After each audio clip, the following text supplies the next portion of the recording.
Hey loves, welcome back to my channel. If you are new here, my name is Faith, and today guys, I'll be checking out Thomas Sowell as he speaks on why the worst American president was so loved. And you guys, I'm super excited as always. If you're here to subscribe to this channel, please consider subscribing, give this video a massive thumbs up, comment, share, and all that good stuff. And without much ado, let's jump right into this video. A few clips of the President of the United States delivering his State of the Union address earlier this year. Clip number one. Higher education can't be a luxury. It is an economic imperative that every family in America should be able to afford. Are you for real? Higher education, an imperative. All he's asking is that all young Americans should have the same opportunity to get a really good education that Tom Sowell had. Tom? I love the use of the word opportunity. I had as much opportunity to become an NBA star as Michael Jordan had. It just happens that there was some difference in skill. And so the same thing with education. That was fun. There is no point trying to run people through institutions that they have very little interest in. This is by choice. And that they may not be suited for. In fact, I would argue that one of the problems of American education is you have a lot of people in college who have no interest in what a college is supposed to be. They have no idea. Nor is there any reason why they should. And so So you water down the education of the people who are there to get an education because of the people who are not there for that purpose and who are, and who you're trying to appease in some way. And is the impulse that we just saw of Barack Obama and his supporters to constantly, more and more people run them through college, and that's what? That's to enhance the standing of intellectuals in society, to teach more and more Americans to defer to intellectuals? Is that part of what's going on? It's to win votes, frankly. All right. Straightforward as that. President Obama once again.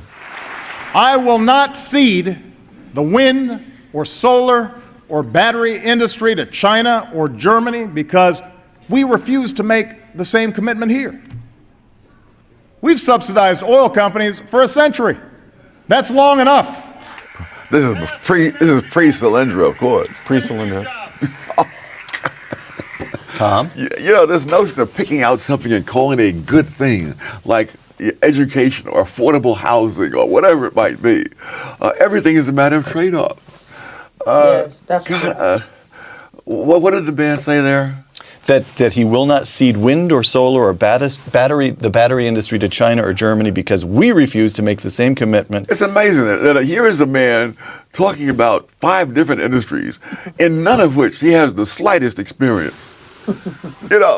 But because he has these degrees from the places you mentioned, he thinks, and people have told him how clever he is, he now thinks that he can do this. So can you... No human being on this planet could do this. Can you explain, Tom, the particular appeal to intellectuals of the kind you describe here, of the green movement, of the environmental movement? Oh, it shows them again in the role they relish.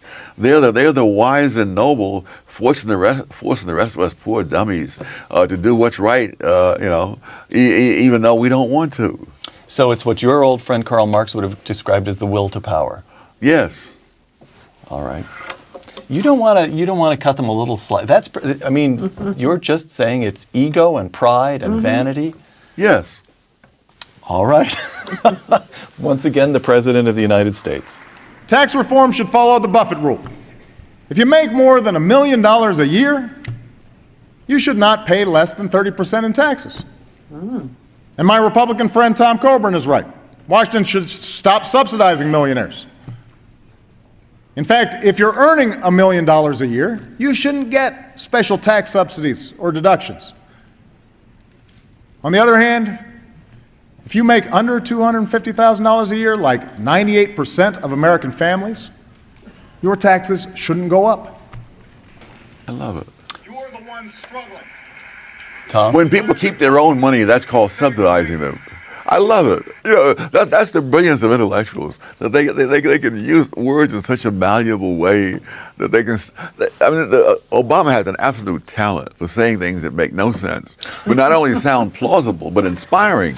We're subsidizing the oil companies when they deduct the cost of doing business in order to arrive at the figure of how much net income they have. Everybody does that. Right. So this notion, though, that if you're rich, you ought to pay more. Straightforward enough, no? It is straightforward, but it's also straightforward nonsense. Why is that?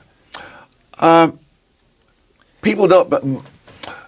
They often speak of people who are rich as people who happen to have money. Right. Extremely few people happen to have money. There aren't that many Rockefellers. Well, but Rockefeller didn't happen to have money. But his heirs happen to have it. Heirs happen to have money. So you're drawing Rockefeller reduced the cost of oil to a fraction of what it had been before him, benefiting millions of people across the country. Therefore, they bought their oil from Rockefeller rather than from people who had more expensive ways of producing oil. For example, one of them being the use of tank cars on the railroads. The progressives were livid that Rockefeller could ship his oil at a cheaper price than the other producers. It never occurred to them that Rockefeller shipped his oil in tank cars, which are a hell of a lot cheaper to transport than in barrels. Right. I mean, we still measure oil in barrels today, but we ship it in tankers. Right. And that's how he became a multi-billionaire. So we know from the study of economic history that wealthy people get wealthy by creating jobs, lowering prices of products. Rather than Bill Gates, the richest man in America, one of the richest men in the world, invented an entire industry that simply didn't. All right, we know all that, and we also know, as we mentioned earlier, that cutting taxes worked to spur economic growth in the 20s. Again, under John Kennedy in the 60s. Actually, it was Johnson who ended up. Most of the tax cuts took place, let's call it under the 60s, and then again in Ronald Reagan in the 1980s. And then George W. Bush. And George W. Bush. So how is it that he can stand there in the face of this overwhelming evidence and be taken seriously? I'm not asking now about Barack Obama as an intellectual. I'm asking about the people listening to him. That's the question of the hour. You have people who don't stop and think. You've had dumbed-down education. You've had propagandistic education. And people, what he's saying connects with all those kinds of things. All right. In fact, it goes the other way too. I was just doing some research on Detroit and its decline, and they kept raising the city income tax. And every time they raised the tax rate, the tax revenues went down. In 2008, Charles Gibson put this to Obama when he was a candidate. He said, "Why are you for raising the tax rate on the rich? Because you often get more revenue at lower tax rates than at the higher tax rates." And he said, well, it's a question of social justice. In other words, he doesn't really care about whether the government raises more revenues. If he can get people mad at the rich and they vote for him, then it's a success. Just as Coleman Young's policies in Detroit were a great political success for him. Mm. It ruined Detroit, but it didn't. You and I happen to be reading on a similar subject. From 1950 to the present, two things happened. One was that the population of the United States of America roughly doubled, and the other was that the population of Detroit fell by roughly half. Yes. Unbelievable. All right. You write in Intellectuals in Society about the intellectuals' view of diplomacy and military affairs. One last clip of the President of the United States. Thank heaven I'm sitting down. Look at Iran. Through the power of our diplomacy, a world that was once divided about how to deal with Iran's nuclear program now stands as one. The regime is more isolated than ever before. Its leaders are faced with crippling sanctions. And as long as they shirk their responsibilities, this pressure will not relent. Tom, will you sleep better tonight having heard that? I may take a sleeping pill so I can forget it. Mm-hmm. This man has diddled with Iran to the point where the military people are saying, even if we decide to go in and bomb that place, they're so dispersed, so far underground, it's by no means clear that we can do it. the time when he was going through all this wonderful diplomacy he talks about was precisely the time when those things were put underground and dispersed. It's like when Hitler was arming, that as Churchill said, at one point, a memorandum could have stopped Hitler. Because the power was so lopsidedly on the side of the Western democracies. It's like they could say, stop rearming or else. And we can't do that with they diddled with Iran to the point where now we don't know. Now, but there's something interesting about, to me, whereas with social policy, intellectuals tend to go for the policies that give them greater power. What greater power could an intellectual seek than military power, the power to blow things up? So why because they believe that again that their intellect is the unique factor that is going to save us, and to say that there are a bunch of military people are going to be more effective than doing all these terribly clever things that Obama is doing undermines their whole position. I see. All right. Wow, you guys, that was such a beautiful one from Thomas Sowell. And let me know what you guys think about this video.